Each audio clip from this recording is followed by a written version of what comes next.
With this next video, I a little bit got on a little bit of a tangent with that last one when I was talking about the girl next door that I had fallen in love with over a lot of years, but then I actually got a chance to get to know during the time of the pandemic and experience healing.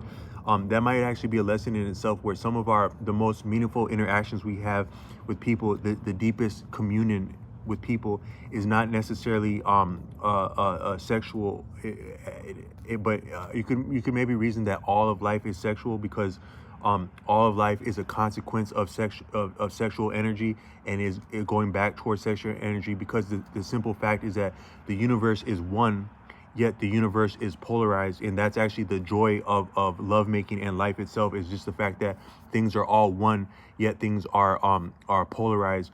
And you actually, I think that's exactly how you can understand.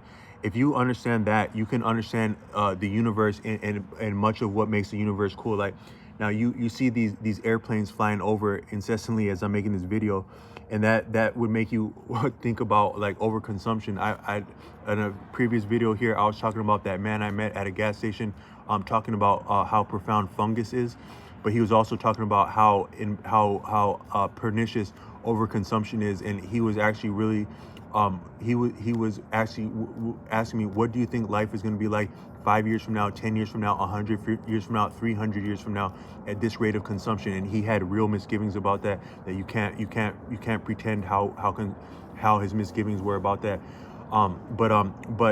But so within this, so you would say, so like some things that you think are outstanding, like a plane flying through the air with that many people over consuming, and how much resource would go into paying for that jet fuel, but also the lifestyles and the destinations of where those people are going and then coming back, and then also the production that would go into sustaining the people who service the airplanes, and then the flight of the airplanes. That's just a lot of that's a lot of consumption and production. Like, that's so this plane is flying over after about, at least, maybe you got several hundred planes that have flown over today with several hundred people on them.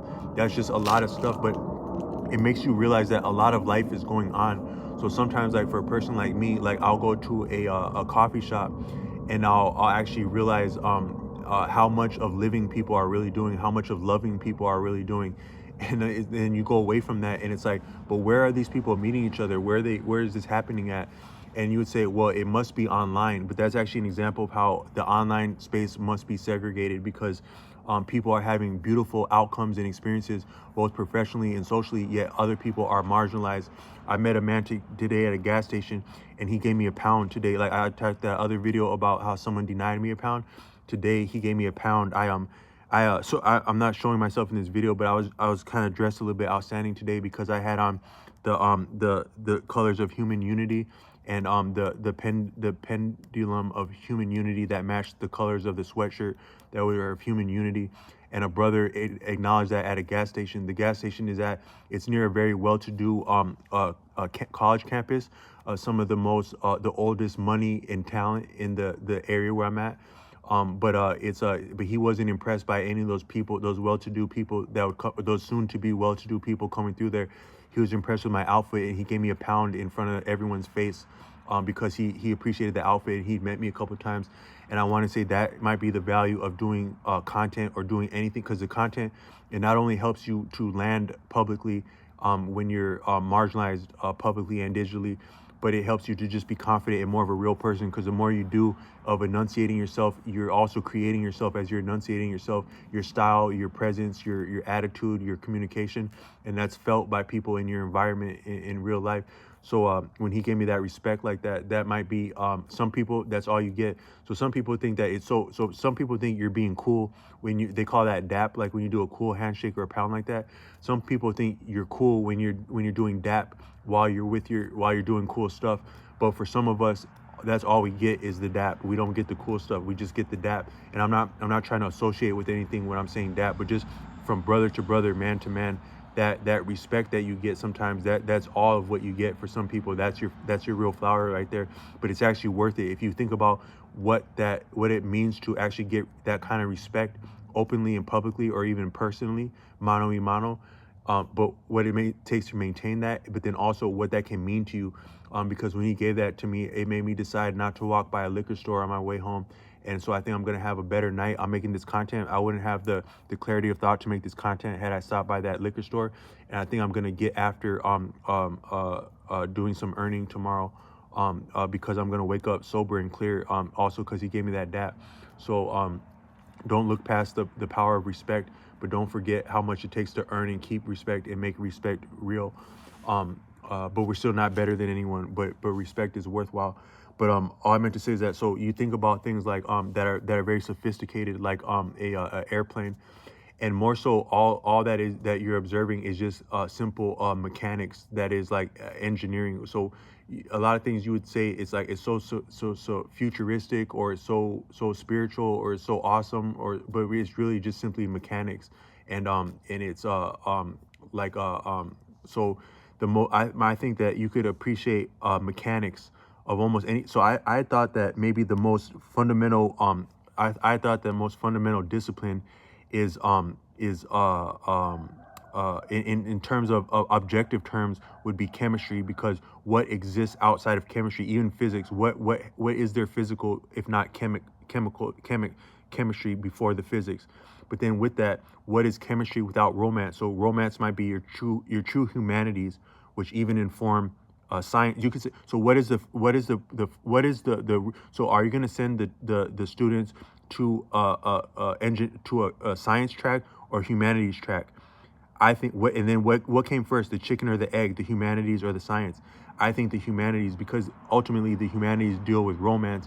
And if you appreciate chemistry on the deepest terms, a lot of it is romance. An example of that is the difference between ionic and covalent bonds. Ionic bonds are things that are attracted to each other for the sake of being attracted to each other, for their oppositeness, their charge, their oppositeness. They're attracted in that sense, kind of like people like a bad boy and a hot girl and a bad boy is like your ionic. They're just attracted to each other. But then covalent is when they're now sharing things. They're sharing an electron. So, or I'm sorry, I'm not sure which subatomic particle they're sharing, but they're sharing something now, and that changes the nature of the bond and therefore the interaction and therefore the mechanics. So it's like when you're having a partner that leaves that first toothbrush, and now you're sharing something, and that changed the dynamic. Because at first you were friends and dating, but now you're something of an item because you're sharing things now, or sharing a bank account, and how sharing things affects a relationship, such as like a marriage. And then if that relationship is dissolved, but there's been sharing, that's going to be different than if that relationship is resolved and there had not been sharing. But we could say even sharing attention, insight, support, romance, eroticism, that's still having shared something, maybe spiritual. So maybe there's no relationship without sharing, you could say. But that's just an example of how romance that's akin to romance, and that can inform chemistry, and chemistry can inform so many other things. But what's even maybe deeper than romance, and even factors into romance, going back to the hard science. So what came first, the soft romance or the hard science? We could say the romance affects the hard science, but also the hard science affects the romance in terms of mechanics, because you can appreciate chemistry deeper if you just look at the mechanics. And you can even appreciate romance deeper if you look at mechanics. If you look at some people that are very savvy around like dating and courting and attraction on the digital space that teach that, I participated in some of those spaces that I've referenced a couple of times, and it really comes down to mechanics, the type of stuff they're talking about, and it's not entirely wrong. And so you can really appreciate a lot of life just in terms of mechanics. But if I were to extrapolate the deepest essence of mechanics, that you could appreciate almost any form of engineering from this standpoint, it'd be to appreciate what is small and what is great, and what is great and what is small. As above, so below; as below, so above. And the member is not greater than the sum of its parts, and the sum of its parts is not the member is somehow greater than the sum of its parts, and the sum of its parts is greater than the member both. So you take this broad existence, and then you see something as fine as a little baby ant. Now, I drank a big fancy latte the other day with a lot of fancy, well-to-do people who have jobs. Like maybe you have a person that has a job flying an airplane up in the air, and then they spend the resources like buying a fancy cup of coffee, and that cup of coffee had me throwing up outside the car door as though I had been drinking alcohol. And I paused for a moment because there's a little tiny ant. and I didn't want to throw up on that ant, but that ant is as great as me and my fanciness, that little humble ant. And this universe is collective, but it's also respective in